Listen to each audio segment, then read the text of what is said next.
La colonisation, la Belgique a volé d'une certaine manière de nombreux biens sur place. Aujourd'hui, le Premier ministre belge a remis à son homologue congolais un inventaire de ces objets présents chez nous. Un premier pas vers une future restitution. Reportage de Vincent Hufti, David Crozet et Françoise Barré. Ceci est un moment historique.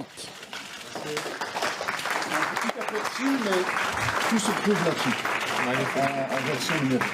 Dans ce disque dur, oui, tout l'inventaire des 84 000 objets ethnographiques provenant de l'actuelle République démocratique du Congo, tout ce qui est rassemblé à l'Africa Museum depuis 1885. 1% des objets des collections seraient issus de pillages. Aujourd'hui, c'est difficilement explicable que des pièces pour lesquelles on a une évidence historique claire qu'elles ont été pillées, qu'elles ont été acquises dans des conditions légitimes, qu'elles soient montrées dans nos musées. C'est-à-dire ce qui a été volé ne nous appartient pas, et donc pour ce qui a été volé, on doit entamer un dialogue avec le Congo pour envisager le cas échéant des restitutions. Ce dialogue, à la fois politique et scientifique, se noue pour permettre plus tard un possible retour des objets en République démocratique du Congo. Aujourd'hui, c'est un acte marqué par le Royaume de Belgique de garantir non seulement que c'était des engagements pris, mais qu'aujourd'hui, ils se manifestent par des actes et des gestes concrets.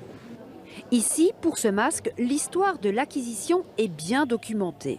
Mais pour ce tabouret de prestige, aucune trace de sa provenance dans les archives. Typiquement, ce n'est pas un objet sur lequel il y a pu avoir une transaction évidente, comme ça pourrait être le cas pour des petites coupes sculptées, par exemple, ou même certains instruments de musique. Des enquêtes de longue haleine pour des équipes de scientifiques belgo-congolaises, car on ne connaît rien de la provenance de 41% des 84 000 pièces. Aujourd'hui, c'est une étape, essentielle certes, pour tenter de reconstruire notre histoire commune.